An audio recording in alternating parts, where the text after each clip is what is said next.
साथियों नमस्कार। आज के इस वीडियो में हम अर्बन मॉर्फोलॉजी के महत्वपूर्ण सिद्धांत कोसेंट्रिक जोन थ्योरी पर चर्चा करेंगे, जिसे हिंदी में सेकेंद्रीय वलय सिद्धांत कहते हैं। इस सिद्धांत का प्रतिपादन E.W. बर्गेस ने किया था और ये समाजशास्त्री थे। इन्होंने शिकागो नगर का अध्ययन करके और ये बताने का प्रयास किया कि जो शिकागो नगर है उसका लैंड यूज़ पैटर्न किस प्रकार का है और शहर की जो मॉर्फोलॉजी है या आकार की है वो किस प्रकार की है। इन्होंने ये सिद्धांत अपने दो लेखों द ग्रोथ ऑफ सिटी जो 1925 में प्रकाशित हुआ और दूसरा रिसर्च पेपर अर्बन एरिया जो 1929 में प्रकाशित हुआ, इन दोनों में उन्होंने अपने कोसेंट्रिक जोन थ्योरी का प्रतिपादन किया था। और उन्होंने ये बताया था इस सिद्धांत में कि किसी नगर का विस्तार केंद्र से बाहर की ओर अर्य रूप यानी रेडियल फॉर्म में होता है और जिसमें सेकेंद्रीय वलयों की एक श्रृंखला बन जाती है। उनकी ये जो थ्योरी है वो थ्योरेटिकल है और इसमें उन्होंने यह बताया कि जो शिकागो शहर है उसका भूमि उपयोग या लैंड यूज पैटर्न है वो सेकेंद्रीय वलयों के रूप में विकसित हुआ है, यानी इसमें 4 पेटियां विकसित हुई है। और पहली पेटी का नाम है केंद्रीय व्यापार क्षेत्र, दूसरी पेटी का नाम है संक्रमण पेटी, तीसरी निम्न आय वर्ग के निवास क्षेत्र, चौथी जो बेल्ट है या जोन है वो मध्यम वर्ग निवास क्षेत्र और पांचवा या अंतिम जोन है वो अभिगमन क्षेत्र या कम्यूटर्स जोन है। इस तरह शिकागो शहर है वो 5 सेकेंद्रीय रिंग्स में बंटा हुआ है और उसमें विभिन्न प्रकार की शहर की आर्थिक गतिविधियां संपन्न होती हैं। ये जो आप डायग्राम देख रहे हो वो E.W. बर्गेस के कोसेंट्रिक जोन थ्योरी का मॉडल है और उन्होंने ये बताया था कि जो शिकागो शहर है वो इस तरह 5 कोसेंट्रिक रिंग्स या सेकेंद्रीय वलयों में विभाजित है और जिसमें जो पहली पेटी है उसको केंद्रीय व्यापार क्षेत्र या सेंट्रल बिजनेस डिस्ट्रिक्ट बोलते हैं। दूसरी जो बेल्ट है वो जोन ऑफ ट्रांजिशन या संक्रमण पेटी है। तीसरी जो पेटी है वो निम्न आय वर्ग निवास क्षेत्र है या इसको श्रमिक लोगों के रिहायशी मकानों का क्षेत्र भी कहते हैं। चौथी जो पेटी है या जो बेल्ट है उसमें मध्यम वर्ग के लोग रहते हैं और इसको श्रेष्ठ रिहायशी मकानों का क्षेत्र अथवा मध्य वर्ग के लोगों का निवास क्षेत्र भी कहते हैं। और पांचवी और अंतिम पेटी है उसको कम्यूटर्स जोन या नगर को अभिगमन करने वाले का क्षेत्र कहते हैं। ये इस कोसेंट्रिक जोन थ्योरी की 5 पेटियां हैं: केंद्रीय व्यापार क्षेत्र, संक्रमण पेटी, निम्न आय वर्ग निवास क्षेत्र, 4 नंबर मध्य आय वर्ग निवास क्षेत्र, 5वीं और अंतिम जो पेटी है या जोन है उसको अभिगमन क्षेत्र या कम्यूटर्स जोन कहा गया है। केंद्रीय व्यापार केंद्र जिसको हिंदी में अंग्रेजी में सेंट्रल बिजनेस डिस्ट्रिक्ट बोलते हैं, ये शिकागो शहर के मध्य में स्थित है और यह वह स्थान है जहाँ पे बड़ी बड़ी गगनचुंबी इमारतें मिलती है। यहाँ पे दुकान, मॉल, रेस्टोरेंट, थिएटर, होटल, अंतर्राष्ट्रीय बैंक, अंतर्राष्ट्रीय वित्तीय संस्थान आदि के ऑफिस मिलते हैं। यह क्षेत्र वास्तविक रूप से खुदरा व्यापार क्षेत्र, हल्के विनिर्माण और व्यापारिक तथा मनोरंजन की सुविधा वाला क्षेत्र है। और शिकागो क्षेत्र में इस क्षेत्र को लूप कहा गया है। न्यूयॉर्क सिटी है, उसका जो सेंट्रल बिजनेस डिस्ट्रिक्ट है उसको मिड टाउन मैनहट्टन कहा गया है। इस तरह अलग अलग शहरों में अलग अलग सीबीडी या सेंट्रल बिजनेस डिस्ट्रिक्ट होते हैं। और इसकी दूसरी विशेषता ये होती है सीबीडी की कि यहाँ पे जो मकान ऑफिस वगैरह होते हैं उनका रेंट बहुत ज़्यादा होता है। और यहाँ पे दिन के समय में जनसंख्या घनत्व ज़्यादा होता है, क्योंकि कम्यूटर जोन से यहाँ लोग अपने ऑफिस या वर्क प्लेस में काम करने के लिए आते हैं। और ये विकसित देशों के शहरों में उनके सेंटर में स्थित होता है, इसलिए इसको कोर या डाउन टाउन के नाम से भी जाना जाता है। और शिकागो में सीबीडी को लूप और न्यूयॉर्क में मिड टाउन मैनहट्टन इनको कहते हैं। जो सीबीडी होती हैं इनमें लंबवत विस्तार अधिक होता है। यहाँ पर कम स्थान घेरने वाले उद्योगों का विकास होता है और अधिकांश भाग नॉन रेजिडेंशियल एरिया या गैर रिहायशी होता है।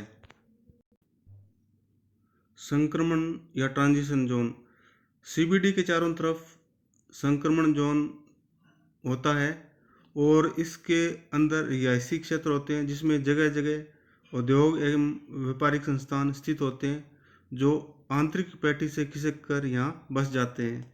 यह क्षेत्र औद्योगिक व व्यापारिक क्षेत्र के मध्य का क्षेत्र होता है जिसका अतिक्रमण इन दोनों क्षेत्रों द्वारा किया जाता है, इसलिए इसको ट्रांजिशन क्षेत्र या संक्रमण क्षेत्र कहा गया है। यानी कि इस क्षेत्र में आवासीय, औद्योगिक और व्यापारिक संस्थाएं तीनों का संक्रमण होता है। और इस बेल्ट में जो वातावरण है वो प्रदूषित होता है और यहाँ पर मकान है वो पुराने होते हैं, कमरों का किराया बहुत कम होता है, कम आमदनी वाले लोग यहाँ रहते हैं, गंदे मकान व गलियाँ यहाँ की भीड़ी और संकरी होती है। और दूसरी जो संक्रमण पैठी की विशेषता ये है कि ये अप्रवासियों द्वारा बसाया हुआ है शिकागो शहर में, और यहाँ पे गेटो बस्तियों का विकास हो जाता है। और दूसरा जो ट्रांजिशन जोन है या संक्रमण पैठी है, इसमें अपराध, लूटपाट, हत्याएं जैसी घटनाएं बहुत ज़्यादा होती है। यानी ये एरिया है वो आपराधिक प्रवृत्ति वाले लोगों द्वारा घिरा होता है। निम्न आय वर्ग निवास के क्षेत्र, ये तीसरे नंबर की बेल्ट है। यह क्षेत्र संक्रमण पेटी को चारों ओर से घेरे होता है और यहाँ पर उद्योगों में काम करने वाले श्रमिक रहते हैं। ये लोग संक्रमण पेटी में तो रहना पसंद नहीं करते, लेकिन नगर के भीतर के समीप रहना पसंद करते हैं ताकि वे नगर में अपने काम के स्थान पर आसानी से पहुंच सके। और यहाँ के जो मकान है वो 2 मंजिले होते हैं, जिसमें नीचे के मकान में मकान मालिक और ऊपर किराएदार रहते हैं। इस जोन में श्रमिक ज़्यादा रहते हैं क्योंकि ये उनके वर्क प्लेस के नज़दीक होते हैं और श्रमिक लोग हैं वो ट्रांसपोर्ट की हाई कॉस्ट को अफोर्ड नहीं कर पाते हैं, जिस कारण वो क्या कि जो ट्रांजिशन जोन है उसके नज़दीक रहना पसंद करते हैं। ज़्यादातर इस जोन में ब्लू कॉलर वर्कर्स रहते हैं। चौथी जो उसमें बेल्ट होती है, कोस्ट सेंट्रिक जोन होती है, वो मध्य आय वर्ग के निवास क्षेत्र होते हैं। इस जोन में जो लोग उच्च आर्थिक क्रियाओं में लगे होते हैं वो निवास करते हैं, जैसे मैनेजर, व्यापारिक संस्थानों के मालिक, क्लर्क या मल्टीनेशनल कॉरपोरेशन के कर्मचारी। इन क्षेत्र का जो वातावरण होता है वो साफ सुथरा और प्रदूषण रहित होते हैं। मकान खुले होते हैं और 2 से ज़्यादा मंजिले होते हैं। मकानों के पास खुली जगह होती है और पास में ही उनके गार्डन होते हैं।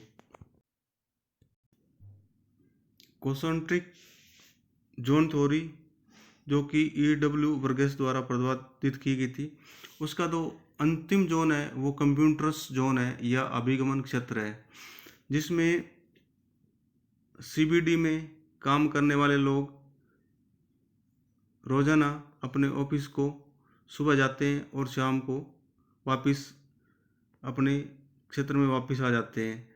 इस क्षेत्र में उपनगर अनुषंगिक नगर विकसित हो जाते हैं और इसको सबअर्ब एरिया भी कहते हैं।